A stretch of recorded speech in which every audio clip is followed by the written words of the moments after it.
Ang breakfast natin ngayon ay ang masarap at paborito kong yang chow fried rice. Ito yung mga gagamitin natin.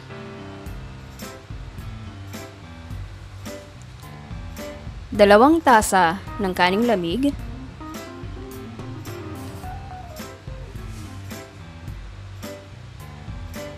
isang itlog na scrambled, isang chorizo, Chinese chorizo, green peas, carrots, isang piraso, asin, isang clove ng garlic, at toyo. Tapos yung topping natin, hotdog.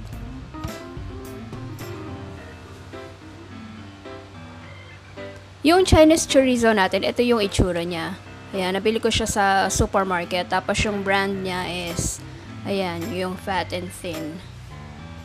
Ayan, magpainit na tayo ng kaunting mantika sa kawali. Tapos, lutuin muna natin yung hotdog na pang toppings natin.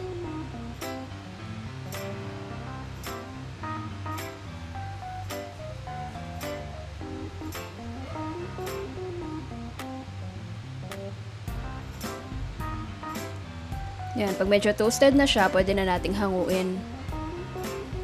Tapos, iset aside muna natin. Mag-isa naman tayo ngayon ng bawang.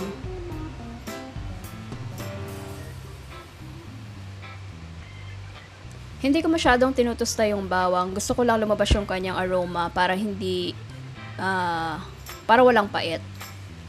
Tapos, isunod natin yung carrots.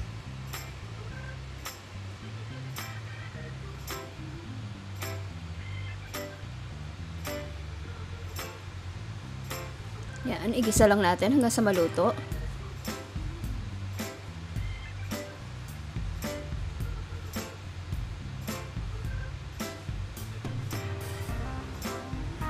Then, yung Chinese chorizo.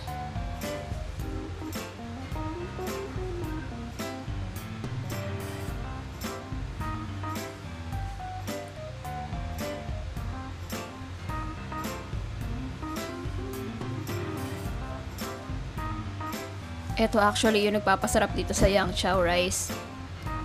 Yung ibang kakaibang lasa ng Chinese chorizo. Ayan, ihalo naman natin yung green peas. Yung green peas natin siguro kalahating lata lang ng maliit na lata.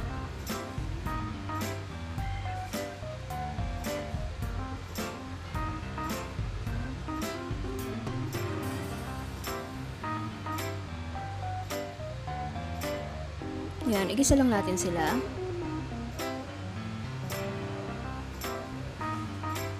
Tapos, ilagay natin yung scrambled na itlog.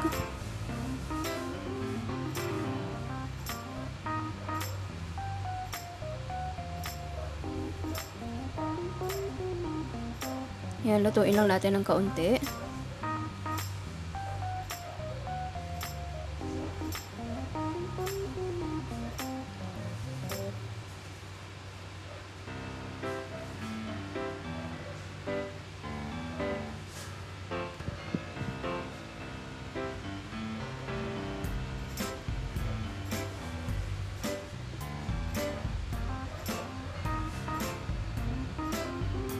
Tapos, isunod naman natin yung kaning lamig.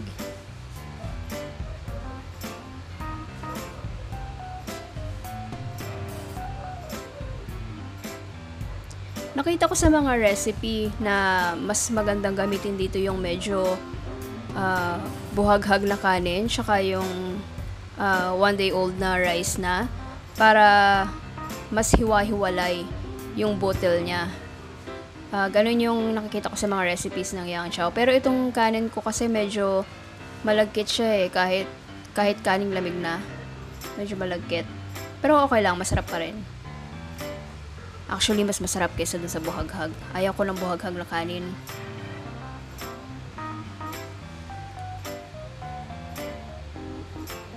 Ayan, timplahan lang natin ng asin. Yung asin, tansya-tansya lang, siguro mga kalahating kutsarita. Tapos, syempre, haluin ulit natin.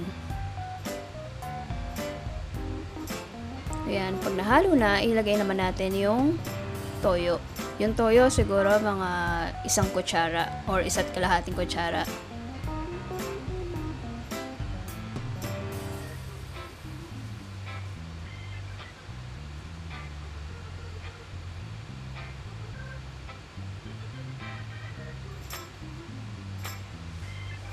Ayan, i-plate na natin ngayon.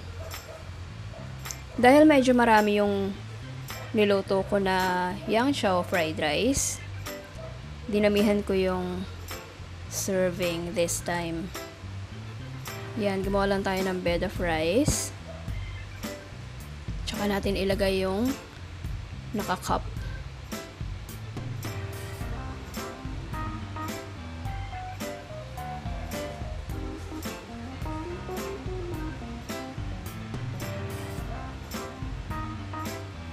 Tapos, tsaka natin ilagay yung topping na hotdog. Alam nyo, kahit wala yung hotdog, sobrang sarap pa rin yan, no? Kahit wala siyang parang partner na ulam. Ayan, luto na ang ating yang chow fried rice. Enjoy!